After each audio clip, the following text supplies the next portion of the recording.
क्या आपको पता है कि मैराथन में हिस्सा लेने वाले खिलाड़ी अपने पैंट में पॉटी क्यों कर देते हैं? क्या आप जानते हैं कि इलेक्ट्रिक प्रोडक्ट्स की बैटरी या उनके बैक साइड पर सीई क्यों लिखा जाता है और उसका क्या मतलब है? या फिर क्या आपको पता है कि ज्वालामुखी विस्फोट के दौरान जमीन के अंदर से भी बिजली निकलती है? क्या आप जानते हैं कि स्काई शॉट्स पटाखे सिलेंडर शेप में ही क्यों आते हैं? क्या आप जानते हैं कि अमेरिकी राष्ट्रपति कभी भी गाड़ी नहीं चला सकते, लेकिन क्यों? यकीनन आपने आज से पहले इतने मजेदार फैक्ट्स नहीं सुने होंगे, इसलिए वीडियो को आखिर तक जरूर देखें।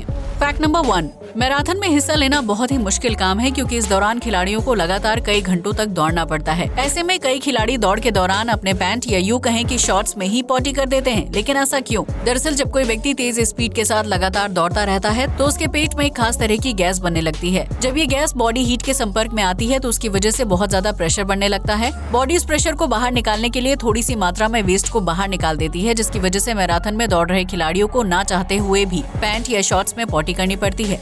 हालांकि इस वेस्ट की मात्रा काफी कम होती है, जिसकी वजह से वो दौड़ते वक्त पैंट से बाहर नहीं निकलता है, लेकिन इसकी वजह से खिलाड़ियों को दौड़ते वक्त काफी असहजता का सामना करना पड़ता है, जो दौड़ को काफी मुश्किल बना देता है। फैक्ट नंबर 2, आज तक आपने कई तरह के कीड़े मकोड़े देखे होंगे जो दुश्मन से बचने और शिकार करने के लिए बेहद तेज दिमाग लगाते हैं, लेकिन क्या आपने कभी उस कीड़े के बारे में सुना है जो खुद को बचाने के लिए बर्फ का गोला बना लेता है? अगर नहीं तो हम आपको बता दें कि स्पिटल बग नाम का ये छोटा सा कीड़ा बहुत ही शातिर होता है, जो खुद को शिकारी कीड़ों से बचाने और दूसरे जीवों का शिकार करने के लिए एक अनोखी तरकीब अपनाता है। दरअसल ये कीड़ा पेड़ पौधों की टहनियों और पत्तों में नमी को सोख लेता है और फिर इस नमी को अपने यूरिन के रूप में बाहर निकालने लगता है। लेकिन इस कीड़े का यूरिन बिल्कुल भी सामान्य नहीं होता है, क्योंकि वो थूक के रूप में बाहर निकलता है। स्पिटल बग अपने थूक वाले यूरिन की मदद से अपने आसपास एक सुरक्षा कवच बना लेता है, जो दूर से देखने पर बर्फ की तरह दिखाई देता है। ये सुरक्षा कवच इतना मजबूत और घना होता है कि किसी भी जीव को ये पता नहीं चल पाता है कि उसके अंदर स्पिटल बग छिपा हुआ है, जिसकी वजह से जैसे ही कोई कीड़ा मकोड़ा इसके पास से गुजरता है, ये कीड़ा उसे अपना शिकार बना लेता है। इतना ही नहीं, ये सुरक्षा कवच गर्मी के मौसम में इस कीड़े को ठंडक देता है, क्योंकि इस कवच के अंदर सूरज की रोशनी नहीं पहुँच पाती है।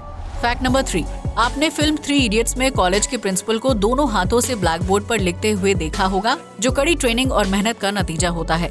लेकिन क्या आप जानते हैं कि असल दुनिया में अगर किसी व्यक्ति के दोनों हाथ एक साथ अपने आप काम करने लगते हैं तो वो गंभीर बीमारी का संकेत होता है। दरअसल मिरर मूवमेंट्स नाम की बीमारी से ग्रसित व्यक्ति जब भी किसी काम को करने के लिए अपने एक हाथ का इस्तेमाल करता है तो उसका दूसरा हाथ अपने आप उस काम को करना शुरू कर देता है।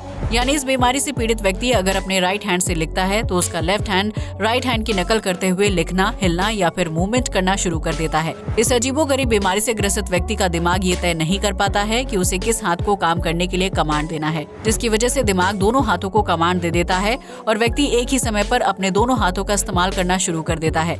आमतौर पर एक स्वस्थ व्यक्ति का दिमाग किसी भी काम को करने के लिए एक निश्चित हाथ या बॉडी पार्ट को कमांड देता है, जिसकी वजह से हम एक समय पर एक ही हाथ का इस्तेमाल करके लिखने या पेंटिंग करने जैसे काम कर सकते हैं। फैक्ट नंबर 4, ये तो हम सभी जानते हैं कि किसी भी देश का राष्ट्रपति या प्रधानमंत्री सुरक्षा के लिहाज से खुद गाड़ी नहीं चलाते हैं, जिसकी वजह से उन्हें हर जगह अपने ड्राइवर के साथ जाना होता है। लेकिन सत्ता से बाहर हो जाने के बाद राष्ट्रपति या प्रधानमंत्री एक आम नागरिक की तरह गाड़ी चला सकते हैं, क्योंकि कई लोगों को ड्राइविंग पसंद होती है। लेकिन अमेरिका में राष्ट्रपति या उपराष्ट्रपति के पद को संभालने वाला व्यक्ति अपने पूरे जीवन काल में कभी भी कार ड्राइव नहीं कर सकता है, फिर चाहे वो सत्ता में हो या फिर ना हो। दरअसल अमेरिका में राष्ट्रपति के कार ड्राइविंग को लेकर एक अजीबोगरीब नियम साल 1963 में लागू किया गया था, जब उस समय के तत्कालीन राष्ट्रपति जॉन एफ कैनेडी की हत्या कर दी गई थी।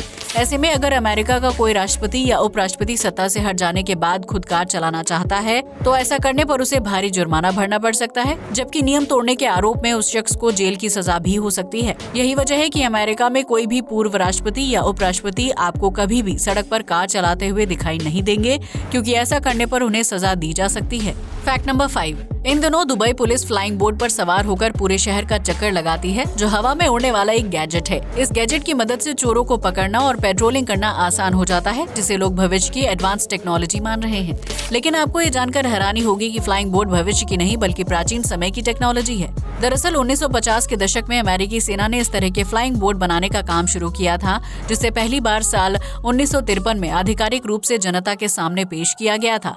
उस दौर में बनाए गए फ्लाइंग बोट आकार में बड़े और वजन में भारी भरकम हुआ करते थे, जिसकी वजह से उन्हें हवा में उड़ाने के लिए ज्यादा ईंधन खर्च होता था। उस समय फ्लाइंग बोट को एक महंगा विकल्प मानकर छोड़ दिया गया था, जिसकी वजह से अमेरिकी सैनिकों को गाड़ियों का इस्तेमाल करना पड़ा था। इसी प्राचीन टेक्नोलॉजी को ध्यान में रखते हुए दुबई में नए तरह के फ्लाइंग बोट बनाए गए हैं, जिनका साइज काफी छोटा छोटा है और वो वजन में भी हल्के हैं। ऐसे में इन फ्लाइंग बोर्ड्स को यूज करना सस्ता और आसान विकल्प है, क्योंकि इसमें ईंधन और ऊर्जा कम खर्च होता है, जबकि पुलिस अधिकारियों को अपनी ड्यूटी पूरी करने में सहूलियत भी होती है। फैक्ट नंबर 6, अक्सर जब शहरी लोग पहाड़ों पर जाते हैं तो वहाँ गिरने वाली बर्फ से आपस में स्नो फाइटिंग करने लगते हैं, जो मनोरंजन और मौज मस्ती का एक जरिया होता है। लेकिन क्या आप जानते हैं कि जापान दुनिया का इकलौता ऐसा देश है जहाँ हर साल आधिकारिक रूप से स्नो फाइटिंग गेम खेला जाता है। दरअसल इस देश में यूकी गैसन फेडरेशन हर साल सर्दी के मौसम में स्नो फाइटिंग गेम करवाती है, जिसमें 2 टीमें मैदान में उतरती हैं।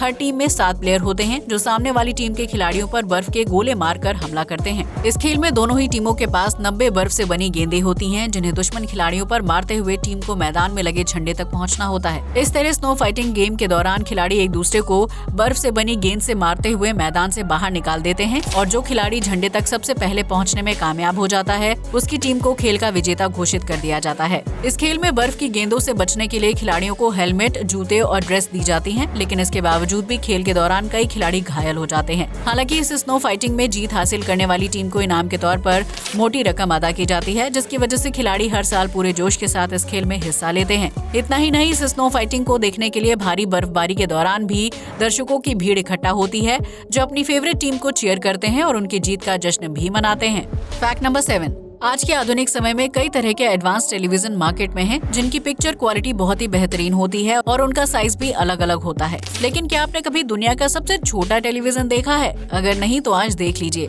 दरअसल जापान में साल 1982 में सीको नाम की कंपनी ने दुनिया का सबसे छोटा टेलीविजन बनाकर तैयार किया था, जो एक प्रकार की टीवी वॉच थी। उस टीवी वॉच का साइज सिर्फ 1.25 इंच था, जिसे हाथ में पहनकर आसानी से टेलीविजन देखने का लुत्फ उठाया जा सकता था। इस टीवी वॉच को चलाने के लिए उसे एक केबल के जरिए रिसीवर से कनेक्ट करना होता था, जिसके बाद उस छोटे से टेलीविजन में सभी चैनल और प्रोग्राम टेलीकास्ट होने लगते थे। आपको बता दें कि ये टीवी वॉच फिल्में और नाटक दिखाने के अलावा टाइम बताने का काम भी करती थी, जिसे कलाई पर पहनकर पूरी दुनिया में घूमते हुए अपना मनपसंद प्रोग्राम देखा जा सकता था। हालांकि उस दौर में लोगों को टेलीविजन देखने का खास क्रेज नहीं था और न ही उस वक्त इतने सारे प्रोग्राम बनाए जाते थे, इसलिए ज्यादातर लोगों ने टीवी वॉच खरीदने में दिलचस्पी नहीं दिखाई थी।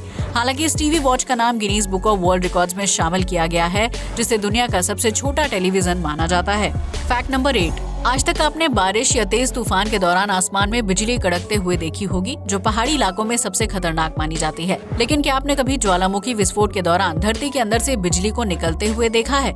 अगर नहीं तो आज देख लीजिए। दरअसल पृथ्वी के कुछ बहुत ही दुर्लभ इलाकों में जब ज्वालामुखी विस्फोट होता है तो जमीन के अंदर राख, धुएं और लावा के साथ तेज बिजली भी बाहर निकलती है।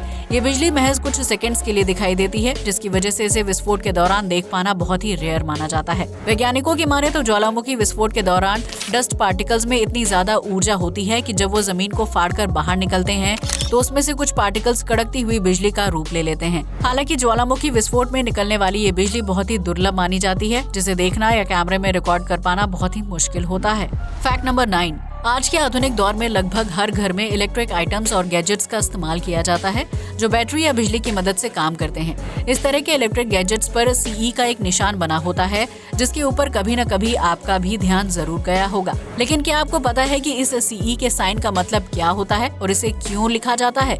अगर नहीं तो आज जान लीजिए। दरअसल इस CE के साइन को आधिकारिक रूप से साल 1985 में लॉन्च किया गया था, जिसका मतलब कॉन्फर्माइड यूरोपियन होता है। दरअसल यूरोपीय देशों में निर्मित होने वाले सभी इलेक्ट्रिक आइटम्स को इंसान की हेल्थ और प्रकृति को ध्यान में रखकर तैयार किया जाता है, जिसके लिए कुछ खास नियम कानून बनाए गए हैं। इलेक्ट्रिक गैजेट्स को तैयार करने वाली कंपनियों को उन नियमों को ध्यान में रखकर काम करना होता है, ताकि गैजेट्स को इस्तेमाल करने वाले इंसान या प्रकृति की सेहत पर बुरा असर ना पड़े। ऐसे में जब सभी नियमों को ध्यान में रखकर इलेक्ट्रिक गैजेट्स बनाए जाते हैं तो उनमें CE का साइन लगाया जाता है, जो इस बात का सबूत होता है कि इलेक्ट्रिक गैजेट बिल्कुल सेफ है और उसका इस्तेमाल करने से इंसान या प्रकृति की सेहत पर बुरा असर नहीं पड़ेगा। यही वजह है कि यूरोप में बनने वाले सभी इलेक्ट्रिक आइटम्स में CE का साइन देखने को मिलता है। वहीं अगर कोई दूसरा देश यूरोपीय प्रोडक्ट्स को अपने देश में बनाता या बेचता है तो भी उसे नियम कानूनों को ध्यान में रखते हुए CE का साइन प्राप्त करना होता है। जिस तरह खाद्य पदार्थों में ISI का मार्क जरूरी होता है, ठीक उसी तरह CE इलेक्ट्रिक गैजेट्स की क्वालिटी को दर्शाने का काम करता है।